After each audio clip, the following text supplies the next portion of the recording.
Hello and welcome to another episode of the Construction Corner Podcast. I'm Dylan, I'm your host, and we have a special guest today. And because we are short on time for this episode, I'm going to get right into it instead of doing our normal BS back and forth, nice weather, shitty weather, or whatever Michigan decides to do this week.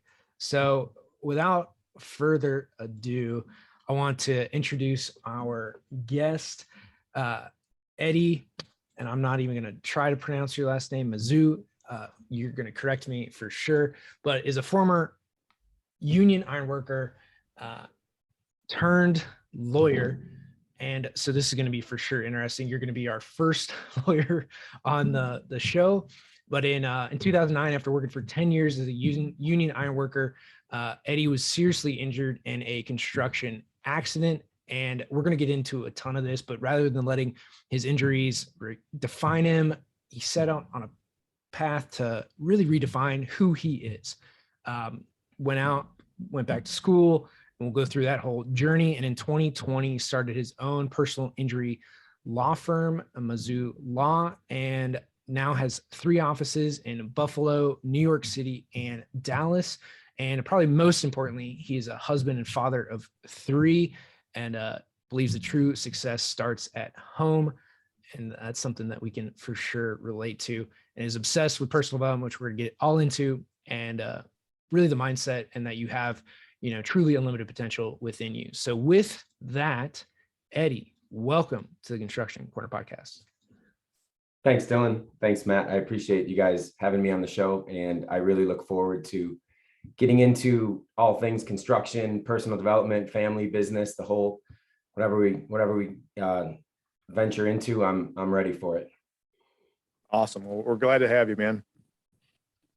I guess the first thing is, tell us about some of the projects you worked as a union ironworker. I think you're actually, so we've had Zach on the show, who works with, and as a welder, so works with plenty of metals, just on the ground and not necessarily up in the air. So tell us about being a union ironworker.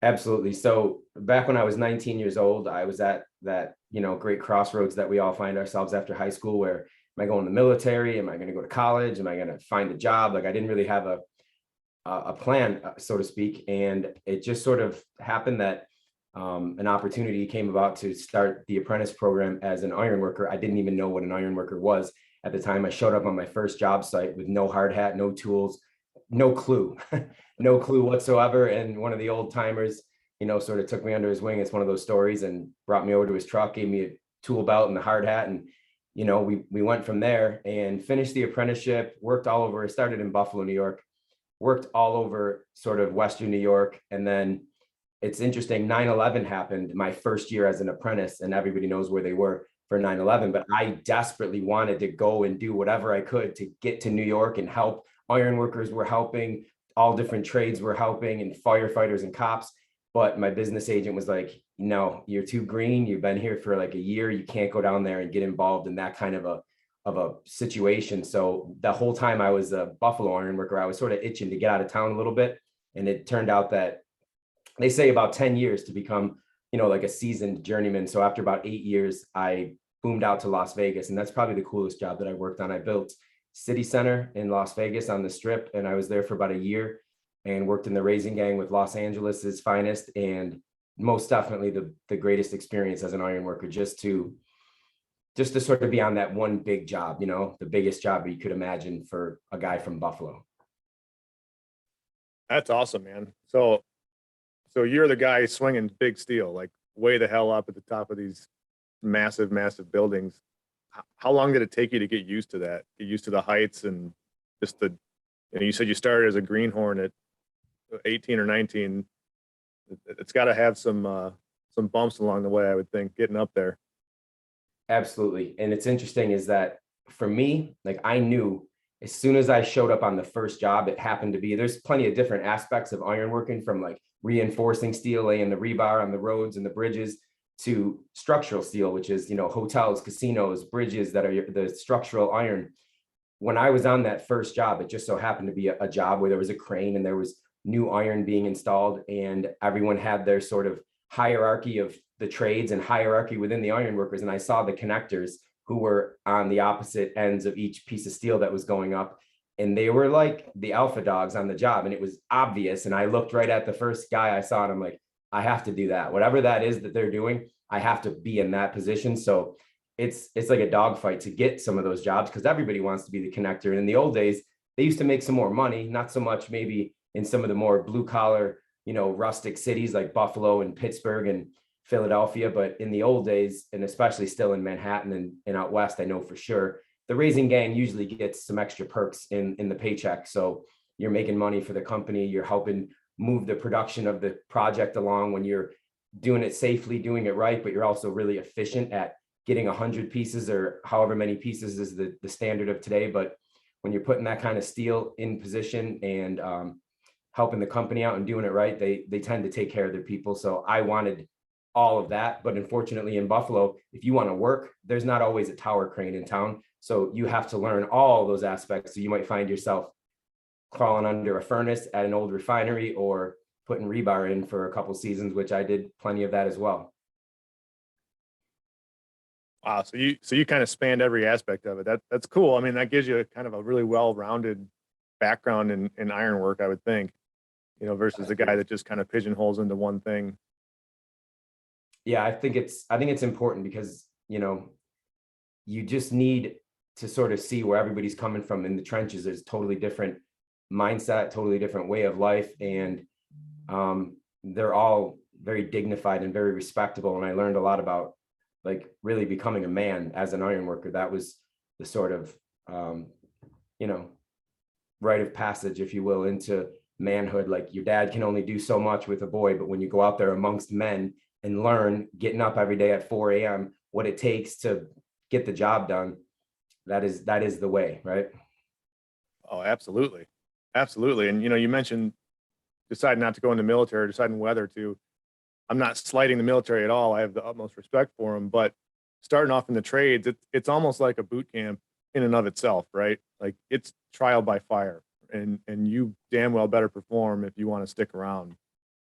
Well, I have an interesting story. Even 8 years in, you talk about trial by fire. When I went to Las Vegas, I wanted to go and be in the raising gang, right? But this was a massive job, and anybody who was coming from LA to do that. And I told the foreman the first day that I got there that, hey, I'm a connector, right? I'm a connector from Buffalo. And he said, oh, you're a connector. Let's go. I'll go introduce you to the raising gang. And it was the night of their bowling league that they were all like hanging out and doing.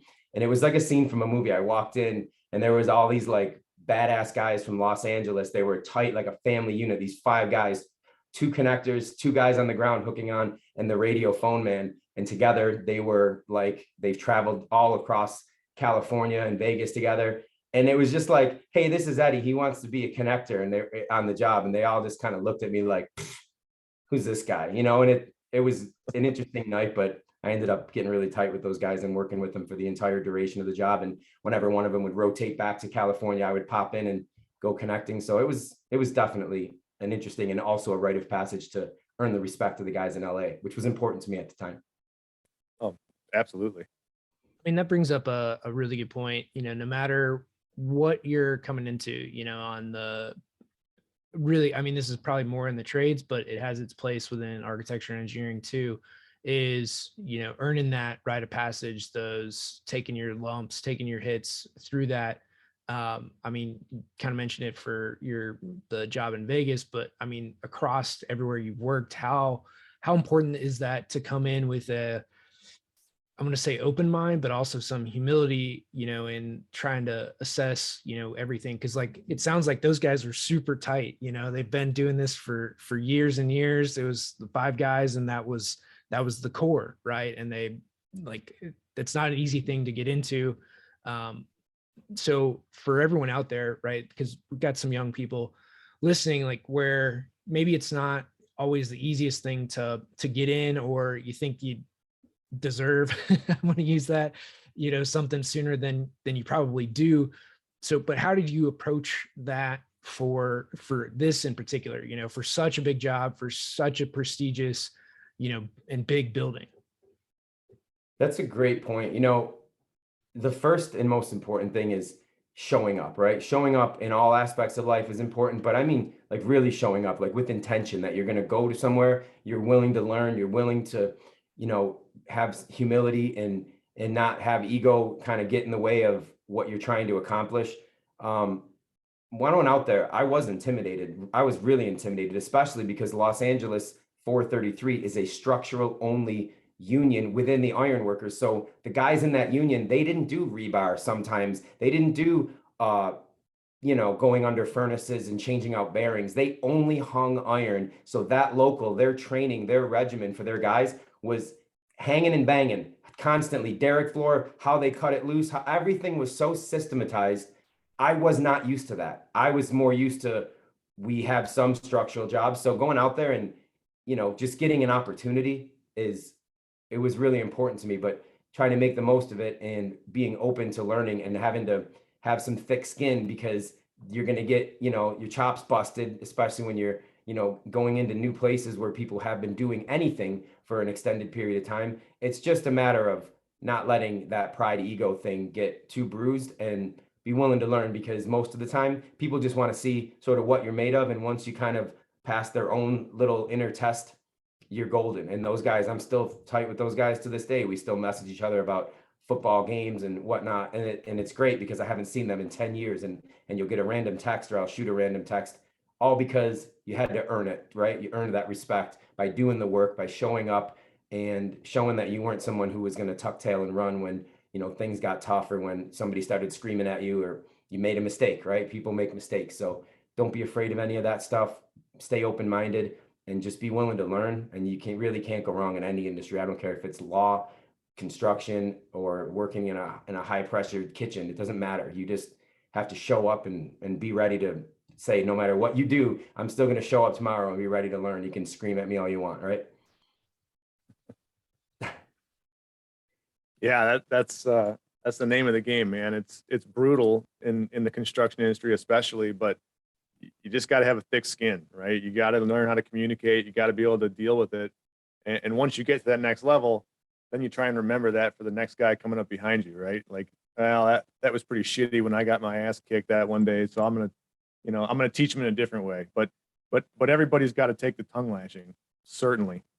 Absolutely. And I did feel that way, the same way. I personally never was into bashing The Apprentice, because I did, we all got it and from some different angle. And it was just like, that's not who I am. It doesn't matter like what anybody else did to get me prepared. I know that there's sometimes a different way to, connect with people and make sure people are, you know, there for the right reason. We're trying to work, you're trying to complete a project, you're trying to send everybody home and you're trying to make some money, right? Everybody's trying to feed their families and build a life around whatever it is they're doing. So that's kind of the overarching goal. So you kind of remember that when you're in there getting, giving somebody the business for your own, whatever reason that comes from. Yeah. Well, and in that too, so you'd mentioned, that first day on the job, right? The guy giving you a tool belt and hard hat because you didn't know, right? You just showed up, which is, again, that's half the battle. But along the way, how important have mentors been for you? And, or those guys that gave you some extra attention, that, kind of gave a shit about you as a person, and like took you under their wing? Like, how important has that been for you throughout your career? That is one of my favorite questions. And I'll tell you this, because I've had my own experiences and then not until later on in like the last 5 years, sort of understanding personal development and how to manage and lead people and listening to people like Andy Frisella and Ed Milet and like the Arate Syndicate. Ed talks about this concept a lot, but all the way through from the time I was an apprentice to right now, as I sit here as a lawyer,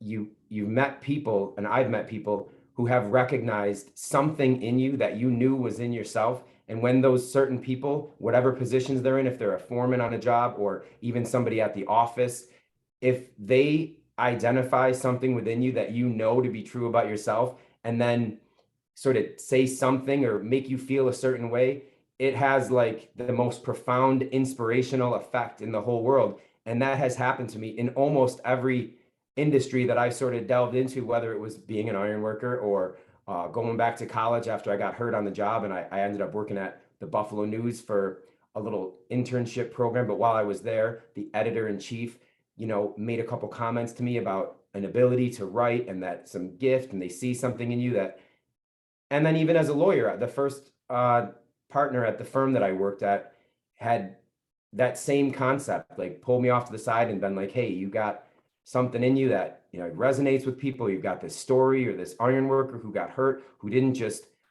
throw in the towel and quit. And now you speak the construction language, but you're also on this lawyer side, and you aren't somebody who's not able to, do whatever you want in this industry. You can, go try cases and connect with people. And when you meet those people and those mentors, it just fills you up with such fire and like energy that not only do you want to go run through a brick wall and definitely, push yourself as hard as you can, you want to go and try to do that for other people because you know what it felt like for you, right? So when Ed Milet talked about recognizing the 1, 2, or 3, whatever they are, innate talents or traits of another person in your organization, so to speak, and then talking to them about it and tying it to your organization of how they can succeed because of that, you're really like on like level 10 out of 10 in the leadership department on inspiring people who want to come to work and be ready to kick ass, and and then hopefully they're compensated for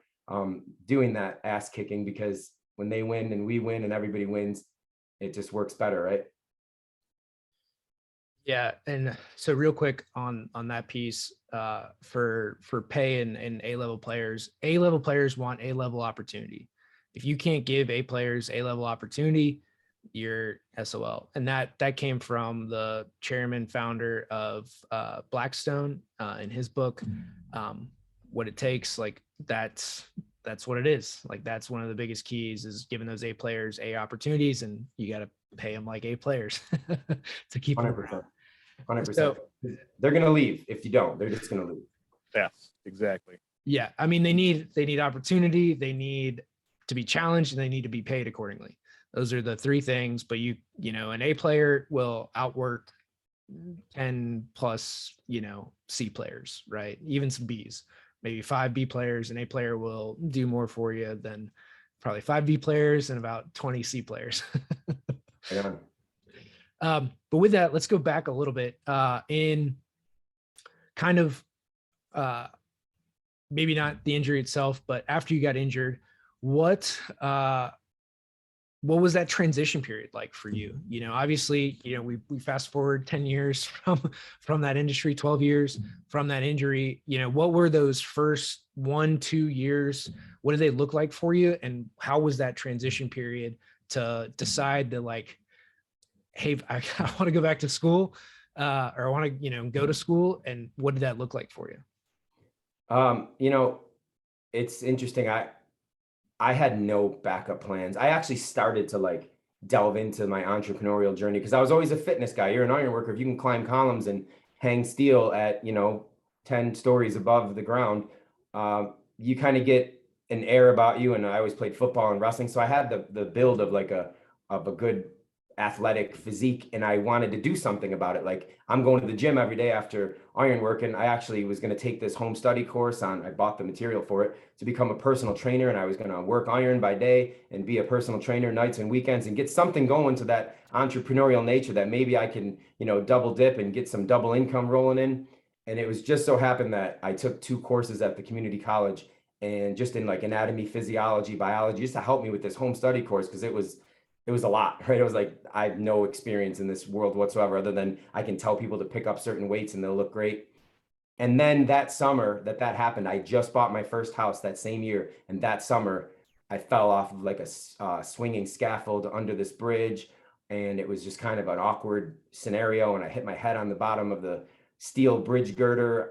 It was just very awkward fall, very awkward setup. It's hard to even explain it for most people to understand what I'm talking about, but I took a pretty solid shot to the back of the neck, head, and I already had some issues with my spine. So it was just kind of like enough is enough with herniated and bulging discs. And while I was home, my wife happened to be in undergrad at the time, and those wheels just started spinning while I was like, what are you going to do now? Like, what are you going to do now? You can just sit around and feel sorry for yourself, and what's that going to get you, right? And it it just, though, once those wheels started, when I'd seen her doing her work, and I would kind of look over her shoulder and think, you were pretty good in school. Hey, you just got 2 A's in those biology and anatomy classes. Like, that's got to count for something. You're not done yet. I was 29 years old. So it really was a matter of like a what if scenario for me. Like, what if I could? What if I could just go back to school? And the next thing I knew, that workers' comp, being on disability, that was like an okay thing. Instead of looking for work, if you went back to school to retrain and do some type of vocational training, they left you alone and they said, that's fine. You can stay on workers' comp, get your degree. And that kind of just kept the wheels kept spinning and spinning. And it went from an associate's to a bachelor's to what if I could do law school? Like, what if I could do that? Right. And I never honestly thought that I could in the beginning stages of it. And once I started putting one foot in front of the other, staying focused, and I didn't have any of this personal development background at the time. So looking back, I know what it was. Now it was a burning desire to accomplish something that was within range of what I thought I could do this. And I wasn't going to be denied at that point. So one thing led to another. And in 5 years, I had done the associates, the bachelor's, the law degree. And then it just opened up, the floodgates of like, I can do more than I've even given myself credit for. And I know that everybody can do more than they give themselves credit for. A lot of times we just get caught up in our own story, or the story from 20 years ago that we've sort of agreed upon, that, hey, I missed my chance, or hey, I sort of, once I blew my knee out in high school football, that was kind of it for me. And people, including myself, tell themselves these things, and it kind of controls for years, because those subconscious, paradigms, those subconscious framework that you're operating under, it just messes up your whole life. And you don't realize that if you could just step out of it for a second and look, from the 30,000-foot elevation, you would see that nothing is over. If you're still here, anything is possible. That's why I say those things, but you just have to want to like make the change, right? And once you get past that initial, okay, that wasn't so bad, right? I took one step, I accomplished one thing. Hey, I started an LLC. Hey, I got one phone call. One guy wants me to come and do this job for him. And hey, that's amazing. So many people are starting to realize that, that while you're here, anything is possible, especially as the world becomes a smaller and smaller place with, information like you're putting out on your show, and a million other ways to go get information at your fingertips, and stop watching Netflix and the news so that you can be, influenced by the narratives that are not helpful. Go listen to people who are doing the big things, who are breaking those stereotypes, and realize that they are no different than you. And that's what I told myself. What makes them so different from me? Nothing. They're doing it and you're not. That's the difference. I love that, man. I mean, you nailed it. A man's a man, right? We all put on our pants one leg at a time. Your story of overcoming adversity is, first of all, it's amazing. I commend you for taking the steps you did, and not just, cowering in a pool on the floor, because that takes some balls, man. It takes some balls and some serious determination to not just say, fuck it, I'm done. Right. And I think, this whole blue collar badass thing that Dylan and I talk about a lot, that's that mentality, right? There's a million different options in the construction industry. And I'll be honest with you, I never thought law was one of them. You're changing my mind on that today. But my point is, like, I'm sorry that happened to you, first and foremost, and I would never wish anybody get hurt, but it's not an end. It's not a sentence, right? There's other, if you still like the industry, you still want to be tight to it, there's so many other paths you can go and other things you can do. You can slide into the office, or we don't even need to list them. There's so many, but it's really cool to hear your story. And like, I hope people listening are recognizing that what you just said, man, that's the key. It's you got to keep one foot in front of the other and keep moving forward. And as long as you can do that, there's not a goddamn thing you can't accomplish. Right. I mean, I could go on that subject. I don't want to go off too far, but it has been a blessing, right? You say these things, like you hear people say the silver linings and stuff. I do believe, and I know there's some really bad things that can happen, and I don't want to make light of any one of them for people, but there's always some form, if you can just have the perspective shift, there's something to learn from it, something to gain from it or grow from it. And it might not be easy, because I can imagine some pretty horrific things that people have gone through, as compared to, me getting physically injured that I could think of. But if you can just do the work on yourself and figure out who you are, what makes you tick, what you're actually about and what you want to try to do while you're here, don't like ignore those callings within, like explore them a little bit. Doesn't mean you have to quit your 9 to 5 tomorrow. It's not what we're saying at all. We're just saying go explore that a little bit so that you're not just on autopilot to where your life, I was talking about this the other day, where your life is when you hear people say, oh, he's just set in his ways. Yeah, because that's what most people do. They get to what Benjamin Franklin said. Most men die at 25. We just don't get around to burying them till they're 75. Why would he say that? He would say that because once you're learning and growing and all these great changes are happening as you're going through childhood and adolescence, and then you become a man or a grown-up or a woman, and all of a sudden life kind of just flatlines a little bit, where the routine gets pretty old, and that's like a one-way ticket to a midlife crisis. But you can avoid all of that without quitting your job by just doing that personal development work of figuring out what you can do to be a better person every day. And it's that alone has changed my life, so that even if people, I'm not telling people you have to make a certain dollar amount, but just I'm trying to be a better husband every day, a better father, and I come up short. So when I do the work, I make sure the next day I can try a little bit harder when that same scenario is in front of me, instead of doing the auto response, which is, that's just who I am. No, it's not. That's bull. That's bull. That's who you've allowed yourself to become, right? Yeah, it's so many people do that. They set it on cruise control and wake up 30 years later and they're pissed off. And they, you look back and what the heck, what did I accomplish? What did I do? That sounds more miserable to me than anything I can imagine, right? It's constant growth is the name of this game. It's 1% improvement every day. Ed Milet says all the time, these things happen for us, not to us. And you got to be able to shift your mindset to follow that, to overcome anything, even if it's something small, right? You overcame something enormous, but even just the day-to-day garbage that comes up, you just gotta take it and use it to your advantage rather than let it own you. Absolutely. Eddie, we got a few more questions and all that good stuff, but where can they find you? So on Instagram, it's at the Ironworker Lawyer, and on Facebook, it's just my name, Eddie Mazzu. On our firm's website is mazzulaw.com. Thank you. Yeah. So guys, go follow Eddie. Obviously you're getting a bunch of good stuff. We for sure need to have you back to actually talk about legal stuff, because I don't think we're even going to get there today, but we definitely need to have you back, talk about like actual law things. But this is so important, guys, the personal development side of it, the mindset pieces of it. This is a big deal. We talk about a lot of this stuff too, but to have you on and someone who's gone through, it's a fairly big life change from going to hanging steel to, putting a suit on, is, there's a couple things, right? Like, you've never missed your shot, and you've still got chances to get up, and you're really one decision away. And it's those small steps every day that you need to take for somebody that might be going through a hard time, through these, whether it's, they could have lost their job, they could have been injured, they could have had something tragic happen to them, they maybe lost a loved one, they've gone through something bad.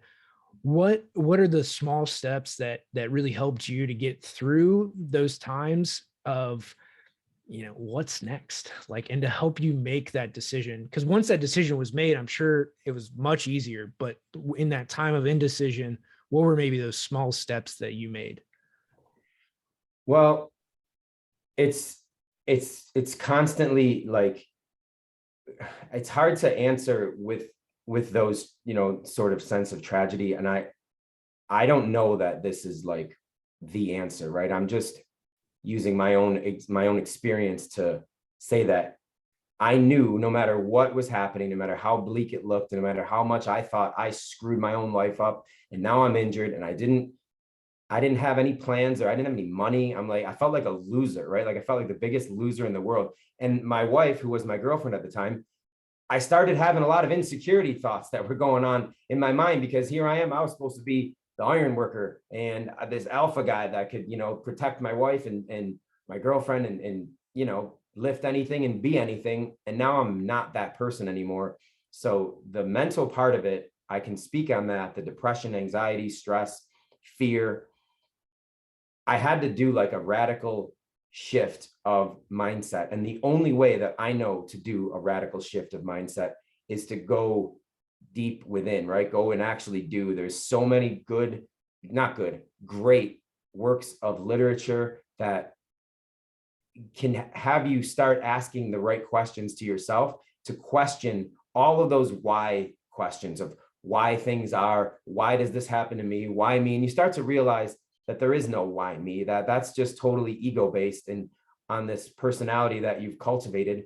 And once you get deeper than ego and you get beyond your personality, it's a lot easier to process information. It's a lot easier to sort of move in those difficult times, because you start realizing that it's not as bad as you're making it out to be. Even I can imagine the really bad stuff, but you're still here and you still have other people that depend on you, that are looking to you to be a symbol of strength. And for me, I always want to be that, not for ego, but for other people to know that we're still here, we're still going, we still have to push through. And there will be a silver lining. There will be something to learn from it. So I had to do the work, and the work to me was reading as many books as I could get my hands on. And I'm not done yet. Like I'm not all set here, ready to, take on the world with no problems. There's a constant daily practice and daily routine of going back and getting that centeredness.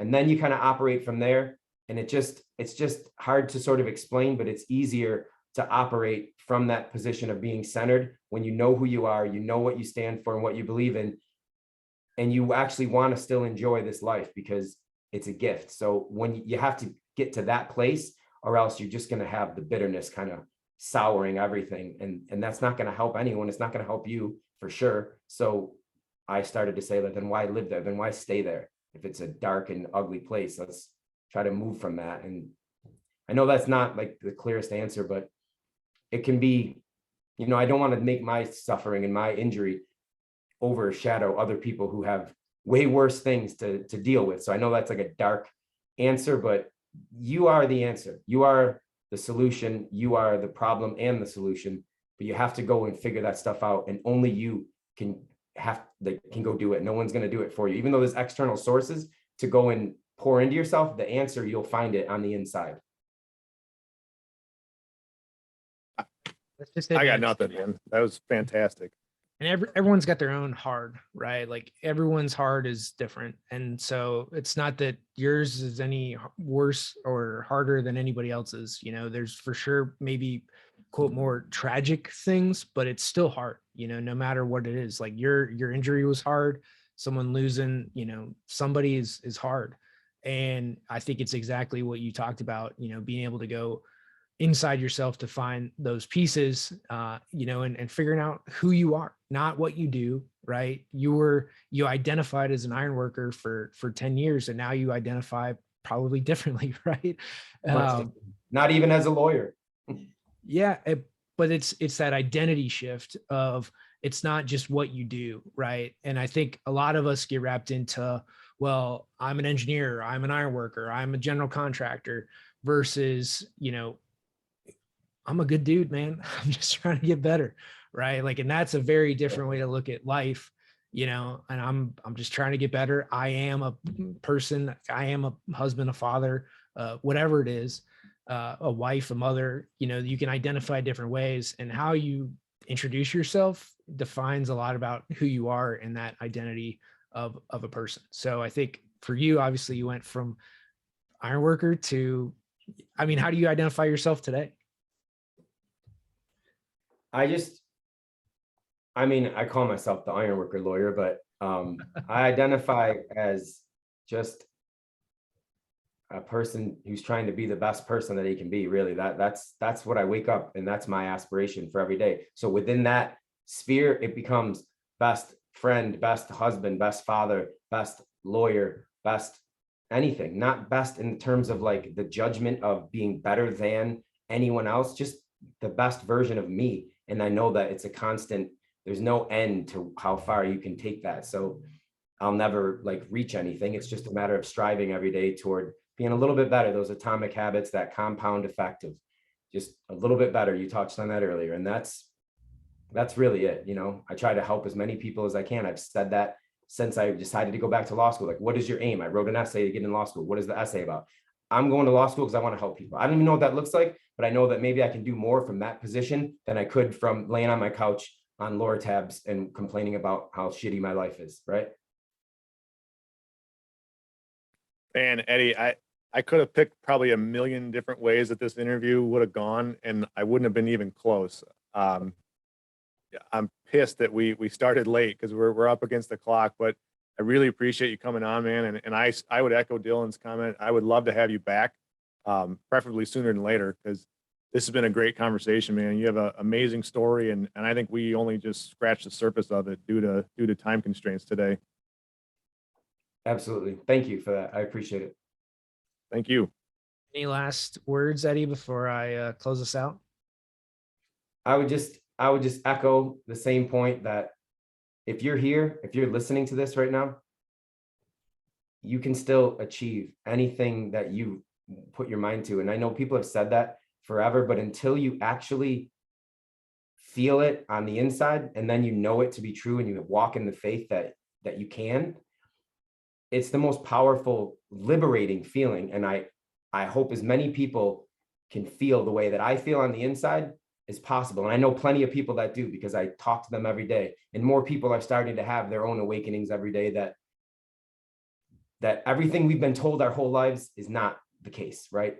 We were conditioned and bred to be something that we are not by nature, you know? So getting back to some of that natural aspects of what we're here to do, and how much better life can be when you actually tap into it. That's the only thing that matters at this point. Yeah. So personally, I can go off on that for a very, very long time, and we'll have that conversation at another point. But the quote that I want to put in here, so this is by Henry Ford, I believe is anything that the mind of man can conceive and believe, so you need both, he can achieve. So to echo that sentiment is, you can do anything that you set your mind to, so long as you conceive it, you think about it, and believe it, it will happen for you. Eddie, thank you so much for coming on today. This has been a fantastic conversation. I've taken a whole bunch of notes. So that's always a good thing when you got a bunch of rider downers, and I hope you guys at home have done the same thing and taken notes. And go follow Eddie. We'll make sure to have him back to actually talk more about law and how we can help other folks in construction, you know, obviously dealing with injuries and that kind of thing, but to get into some nuances and some tactical pieces on law. But this has really been a great conversation. Again, Eddie, thank you so much for coming on. Guys, make the decision. You've probably got something weighing on you, something that's unmade, and that causes as much stress as anything else. So whatever that decision, whatever that step you need to take, go ahead and make it, and you will be better off for it. So Eddie, thank you so much again. There's so much flow there, man. You're a great speaker, and have a lot of just greatness in you, and inspiration for many people to come. And I hope you guys find the same from this episode, and from Eddie, of his words of encouragement and just wisdom, man. So thank you so much, guys. Share the show, and we'll see you next time. That's this episode of the Construction Corner podcast. Till next time.